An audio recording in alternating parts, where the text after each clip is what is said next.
Good morning. Welcome to Books at the Bottom of the Stairs. My name's Lorene. I have so much rolling around in my head. It's one of those end of the months, beginning of the month things where there's so much happened and happening that it's just hard to know where to begin. But here's a piece of life advice. If you moisturize your hands while you're waiting for the kettle to boil, don't lift up the kettle with recently moisturized hands. It's going to move where you don't expect it. No one was burned in the making of this tea, but still, oh my goodness, that was a scary moment. Okay, so what I'm really excited about is not books. Steve and I have purchased a while ago, some of you may have noticed me speaking about this, we purchased about 9 months ago a 1983 Volkswagen camper van, and in about 20 days we are going to be driving across Canada. And I don't know, like, it was a cool idea back in October, and then it was kind of a cool idea in the middle of December when we're all just and so now it's like, oh no. I don't know. Anyways, I'm getting the house ready for house sitters, which was like, oh my goodness, just a blessing that we've got a couple of people in our lives who are homeless. So we have friends coming in who are between houses because they have decided to, this is one of those, let me tell the story. They are getting married in August or September, something. We're going to the wedding. It's on the calendar. I don't remember when. But they've just sold up everything. They're going to stay here for 3 or 4 weeks, and then they are driving down south to pick up a boat, like one of those boats that are big enough to have a bathroom on it, and it's a sailboat. And then they're going to sail it up Maine and that kind of business, and settle. Well, if you looked down if you go to the end of my path and look down my road, you would more or less see their sails. So they're going to be boating just down what's called the Northwest Arm. And so they don't have anywhere to stay before doing this. They're really excited. They're going to be doing this huge lifestyle change. And I get to benefit from them because they'll be here looking after the house while we're doing our crazy midlife adventure. And then we have an old friend coming to stay in for the second 2 weeks while she's here in Halifax doing something intellectual, because they're all, brainiacs. So I don't have to worry about this house. It's such a relief. I was just thinking, what are we going to do with this house for 6 weeks? So we're also taking Missy, the cat. We were going to take both cats with us, but as you know, Taz passed away, so died. And so we're just down to one cat, which is also just amazing because I was struggling to think about, cats in, cats out, leashes on, leashes off, tangled up with the leashes. The one cat likes to sleep on the bed, the other one doesn't. Litter boxes. And speaking of cats, I was making the list of, what we have to pack and everything. And Missy's luggage contains 18 things. And none of them are impractical. It's all things like litter scoop or collar with name tag. It's like we're not packing her perfumed powder for her little nose. Anyways, so I'm kind of all over the map in terms of my thinking and what do I have to do for the house? What do I have to do for the van? What about the garden? What about the plants? Just what if the house burns down? Should we take the insurance with us? So it's just a little lolly-gally here, which means that my reading has been also a little lolly-gally.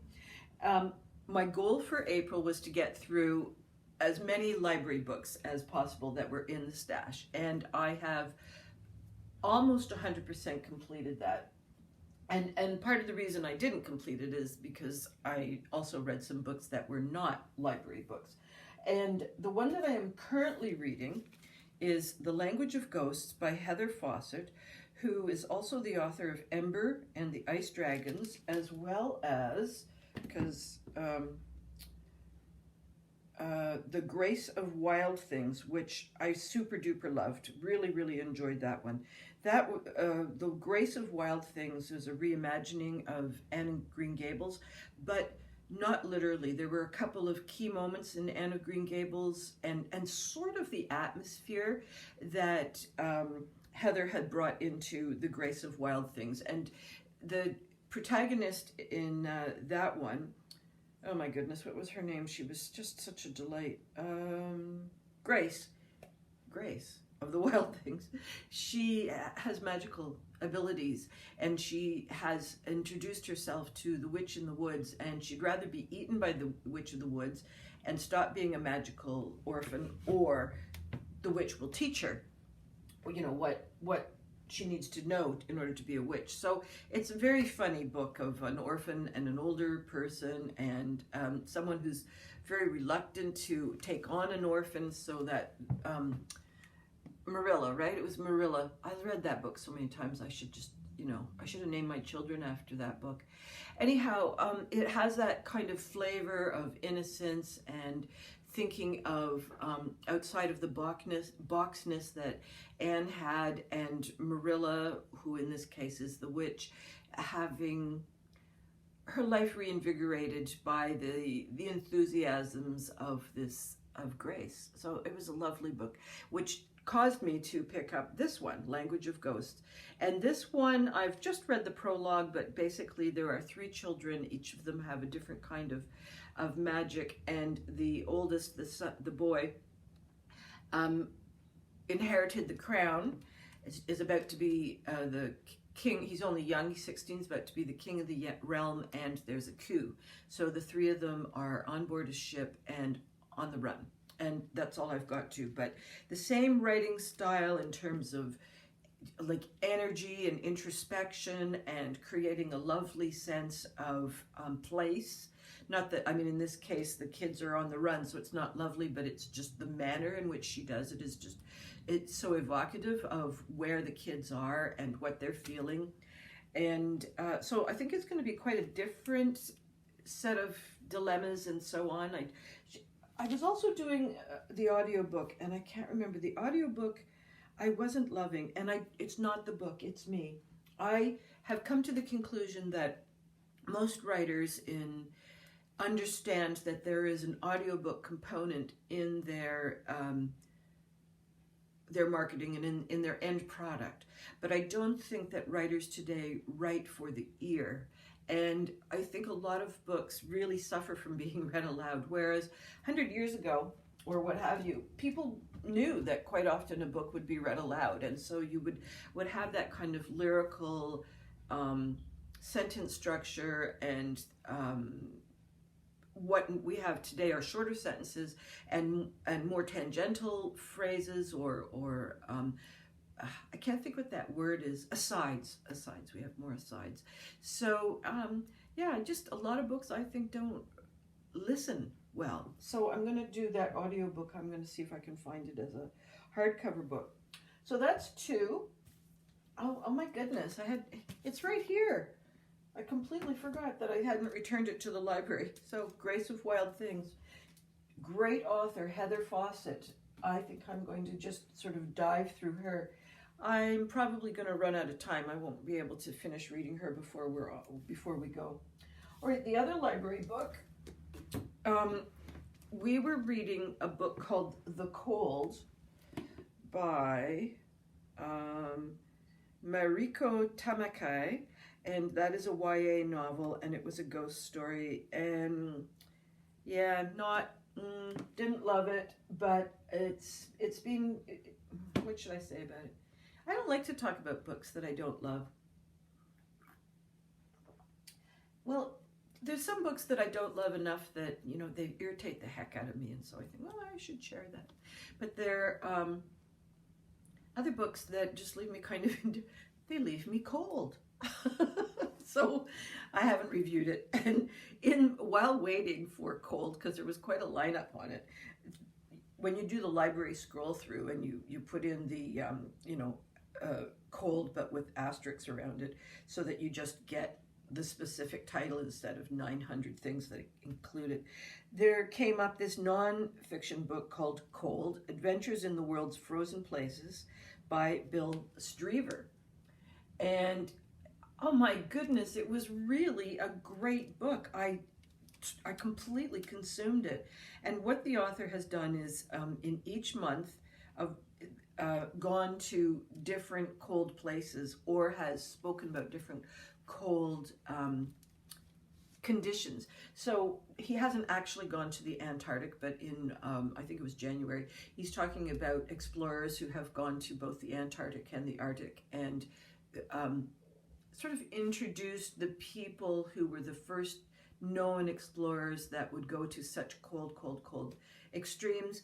And in February, he might take it in a different direction in terms of calorie consumption, and but also talk about when he does mountain climbing and he's in the snow. And it's not too memoir because, you know, and each chapter has a bit of a focus, so maybe that's the month that he's talking about the structure of snow and ice and so forth.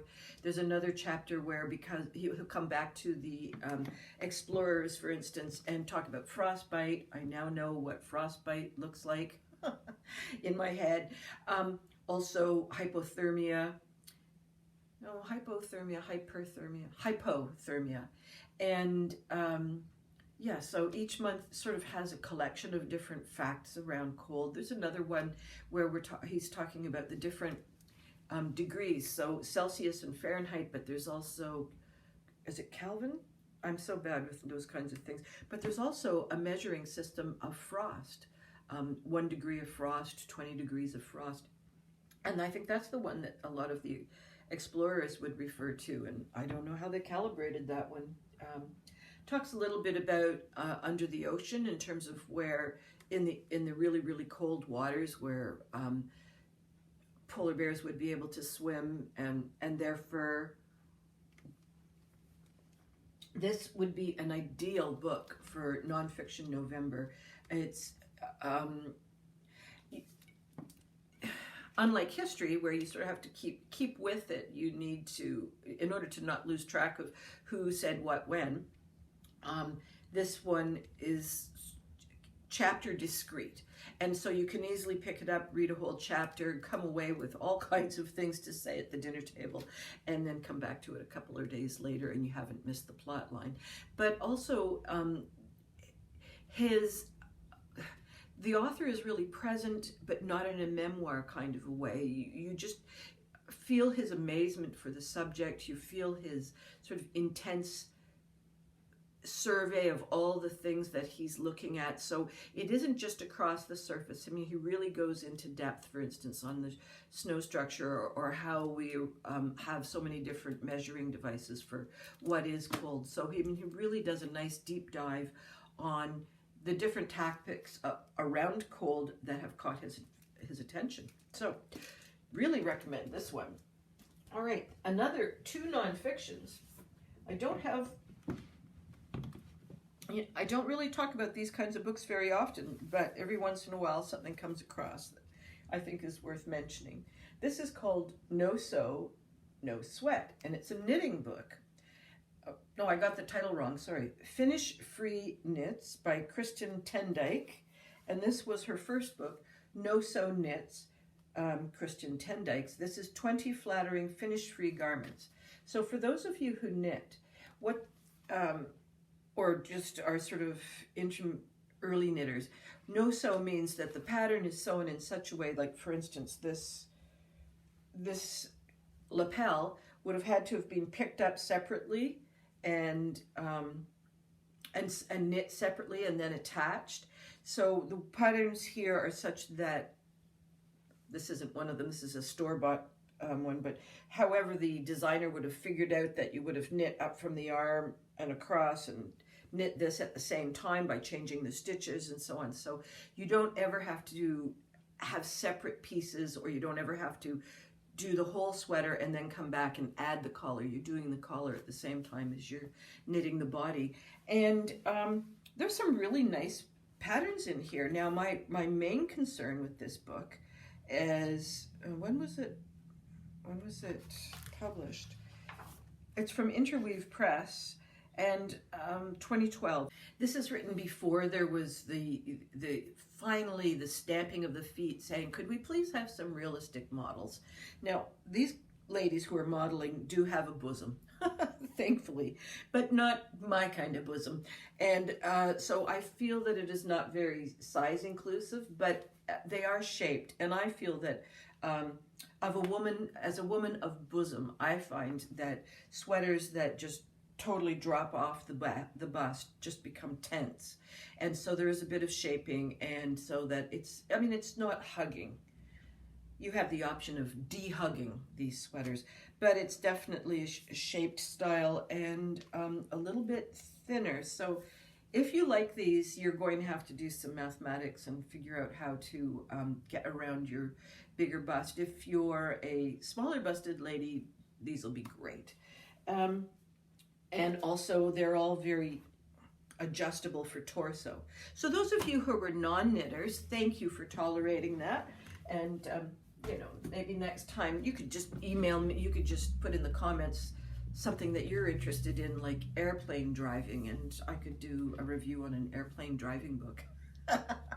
So, okay, the other book that I just finished and was not expecting to read was Making Conversation by Kristen Longford. And this is one of those Persephone books where the cover is completely boring, but the end papers are just really beautiful. That's taken off of a silk dress from the 1930s. Kristen Longford is a writer, when was this written? It was written in the 1930s, and she comes from a background of privilege. Her husband is Lord something or other, and the people that they socialized with were other writers, other artists. Henry Lamb was a painter, and it couldn't have been Stephen Lewis. I'm sure I saw Stephen Lewis's name go by. Anyways, the fancy pants of writing in the 30s. And they encouraged her. In fact, she had very good reviews. But her husband was someone that the other artists didn't really take to. I think he had a tendency, the way I'm reading between the lines, I think he had a tendency to just over-monopolize her. So she didn't really get very much written, and she had an underlying assumption that men were just generally more intellectually valid than women, and so she always felt that you really needed to have an intelligent man around for there to be intelligent conversation, which is, from our generation, it's a bit of a like, what the heck? But on the other hand, she is definitely a product of her times. So Making Conversation is a book that is humorous. I would say I found it really funny right up until she goes to university. She does get a scholarship to Oxford. She is a girl of reduced means, as they say, but those of you who read British novels will know that reduced means really doesn't mean reduced means. She's pretty solidly middle class. And so as a young girl, we meet her around 7 years of age, and she's pretty shy. She doesn't like to talk. She never knows whether the right thing is going to come out of her mouth. Every time she does make an effort at conversation, it's generally the wrong thing. And not just like the wrong thing, but like really embarrassingly wrong. So her mom's like, talk more. And then she'll say something completely inappropriate about adultery, for instance. She'll have overheard things and completely got the story wrong. And someone will have, in her hearing, it sounds like adultery has to do with eating too many chocolates. And so she will then tell the vicar that her mother was committing the sin of adultery, for instance. And she thinks it's the sin of eating too much chocolate. And you can imagine what happens after that. So this is funny for quite a long time. And as she gets a little bit older and gets herself into more scrapes, we see that her innocence doesn't really disappear. There was a certain point where the book was describing her as intelligent, and I thought, I don't know if she's intelligent or just really knows how to play the game of appearing to be and I don't know how to explain it. It's like if you say the right things, you can be seen to be intelligent, but she misses so often. I think, is she really intelligent, or she might be kind of stupid? Anyways, because I'm reading this almost 100 years later, there are certain things about the British culture at that time where they would have had a much more classical education. So they would have known the Greeks and the Roman writers and those plays, and they would have been taking learning how to read and write in Latin and doing the translations. So when she gets to university, she decides that she wants to spend her time on literary criticism of the greats. And that's where I start to lose the thread a little bit, because I don't get some of the reference points. And they're really quite young as university students. I think she's not even 20 when she finishes. Well, she gets sent down, which in our world would be expelled, for having spent the night out because the car broke down. And so she was with another person who was a male. There was nothing between them. He was driving, the car broke down. She was gone overnight. She's expelled. Bad form. So I don't understand the high school years quite as much, but then when she gets, university years, when she gets away from university, then she's back to being this kind of misfit. And the ending is quite surprising. I was really surprised by the ending. And do I recommend it? Yes and no. I felt that I went back to Persephone Press to see whether they'd had any book reviews on it. And I also read the preface. I never do that in advance. There are too many spoilers. So I read the preface and got a better sense of what was happening in the book. But I always feel if you have to do that kind of research about a book in order to help clarify your own thoughts, then I think...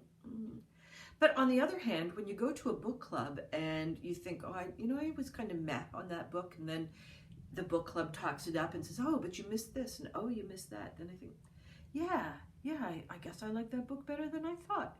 So for those of you who have a very good understanding of the genres from the 1930s and the women writers and their sense of what was important to write about from sort of pre-1950 in Britain and Canada to some degree, I think you'll really enjoy this book. I think if you're just sort of coming cold into that era of writing, the first half is going to make you laugh, and the second half, what didn't I like about the second half was that I just felt the girls were so immature, and somehow, although the men are coming into university at the same age group, somehow they seemed more mature.